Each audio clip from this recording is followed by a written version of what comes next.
दिल्ली के हालिया विधानसभा चुनाव में बीजेपी ने आम आदमी पार्टी की सरकार पर भ्रष्टाचार के आरोपों को मुख्य मुद्दा बनाकर हमला किया। बीजेपी ने भ्रष्टाचार विरोधी आंदोलन से निकली आम आदमी पार्टी की सरकार के खिलाफ भ्रष्टाचार के मामलों को उजागर किया और पूर्व में दिल्ली विधानसभा में विपक्ष के नेता विजेंद्र गुप्ता ने अरविंद केजरीवाल की सरकार के समय से लंबित पड़ी सीएजी रिपोर्ट को सार्वजनिक करने की मांग की थी। अब बीजेपी की रेखा गुप्ता सरकार ने नवगठित विधानसभा के पहले सत्र में सीएजी की 14 पेंडिंग रिपोर्ट्स में से एक रिपोर्ट को विधानसभा में पेश कर दिया है। सीएजी यानी कि कंट्रोलर एंड ऑडिटर ने अपनी रिपोर्ट में बताया है कि आम आदमी पार्टी की सरकार के दौरान दिल्ली की नई आबकारी नीति में पारदर्शिता और निष्पक्षता की भारी कमी रही। इस वजह से शराब माफियों को फायदा हुआ और एकाधिकार की स्थिति बन गई। सीएजी ने रिपोर्ट में ये बताया है कि दिल्ली सरकार को इस नीति के कारण 2000 करोड़ रुपए से अधिक के राजस्व का नुकसान हुआ। नमस्कार, मेरा नाम है आयुषी और आप देख रहे हैं जनसत्ता। 15 पॉइंट्स के जरिए समझते हैं कि आखिरकार सीएजी की रिपोर्ट में आज क्या क्या पेश हुआ है। 2002 करोड़ 68 लाख रुपए के राजस्व का नुकसान। सीएजी रिपोर्ट में कहा गया है कि सरकारी फैसलों की वजह से दिल्ली सरकार को भारी राजस्व का नुकसान हुआ। खासकर नॉन कन्फर्मिंग इलाकों में शराब की दुकानों का ना खोलने की वजह से 941 करोड़ रुपए का घाटा हुआ। इसके अलावा छोड़े गए लाइसेंस को रीटेंडर ना करने से 890 करोड़ रुपए का नुकसान हुआ। कोरोना के बहाने लाइसेंस फी को माफ करने के कारण 144 करोड़ का नुकसान हुआ, जबकि सिक्योरिटी डिपॉजिट सही तरीके से कलेक्ट ना करने के कारण 27 करोड़ रुपए का नुकसान हुआ।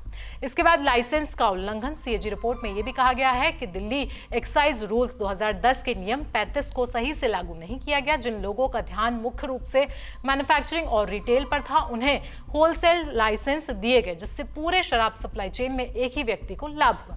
इसके बाद होलसेलर का मार्जिन 5 से बढ़ाकर 12% करना। सीएजी की रिपोर्ट में यह भी बताया गया है कि सरकार ने क्वालिटी चेक करने के लिए वेयरहाउस में जो लैब बनाने की बात की थी वो भी नहीं बनी। इससे होलसेलर का मुनाफा बढ़ा और सरकार को राजस्व का नुकसान हुआ। चौथा है, कोई स्क्रीनिंग और फाइनेंशियल चेक नहीं हुआ। रिपोर्ट में बताया गया है कि शराब जोन्स चलाने के लिए सरकार ने कोई फाइनेंशियल चेक नहीं किया। कई बिडर्स की पिछले 3 वर्ष से ना तो आय देखी गई, ना ही जीरो देखा गया। इससे प्रॉक्सी ओनरशिप और राजनीतिक फेवरेटिज्म का भी खतरा बढ़ा। इसके बाद एक्सपर्ट्स की राय को दरकिनार किया गया। सीएजी ने अपनी रिपोर्ट में कहा गया है कि आम आदमी पार्टी की सरकार ने अपने ही एक्सपर्ट कमेटी की सलाह को नजरअंदाज किया और तो और नीति में मनमाने बदलाव किए। पारदर्शिता की कमी और कमजोर चेक।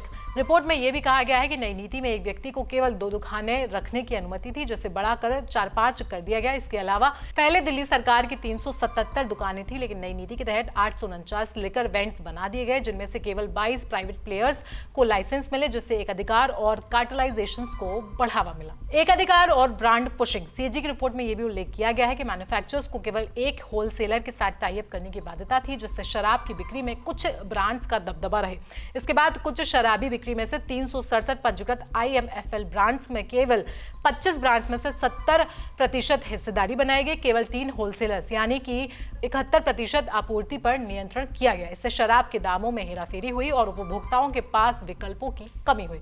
इसके बाद कैबिनेट प्रोसीजर का उल्लंघन भी किया गया। सीएजी की रिपोर्ट के अनुसार बड़े फैसले कैबिनेट अप्रूवल और उपराज्यपाल की सलाह के बिना ही लिए गए, जो कि विधिक प्रक्रिया का उल्लंघन है। इसके बाद आवासीय इलाकों में अवैध दुकानें। सीएजी की रिपोर्ट में आगे बताया गया है कि आबकारी विभाग ने आवासीय और मिक्स लैंड यूज वाले इलाके में भी शराब की दुकानें खोलने की अनुमति नहीं दी गई थी, तब भी दुकानें खोली गई।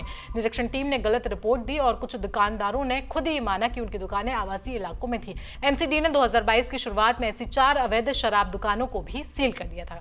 इसके बाद आपको बता दें, शराब की कीमतों में पारदर्शिता की कमी। रिपोर्ट में यह भी बताया गया कि शराब की कीमतों में पारदर्शिता का अभाव था और एक्साइज डिपार्टमेंट ने L1 लाइसेंस को अपनी मनमानी कीमतें तय करने की छूट थी, जिससे कीमतों का मैनिपुलेशन खुलकर हुआ।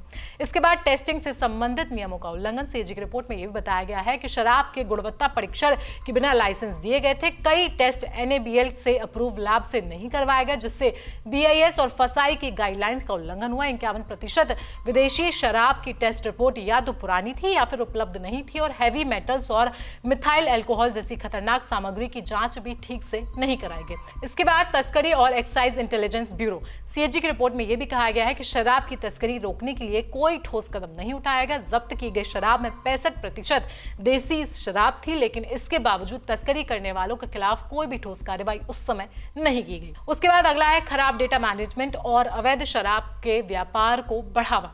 रिपोर्ट में यह भी बताया गया है कि एक्साइज डिपार्टमेंट ने बुनियादी रिकॉर्ड ठीक से मेंटेन नहीं किए, जिससे राजस्व का नुकसान हुआ और तो और तस्करी के पैटर्न को ट्रैक करना भी उस समय मुश्किल हो गया। इसके बाद अगला है नियमों का उल्लंघन करने वालों पर कोई कार्रवाई नहीं।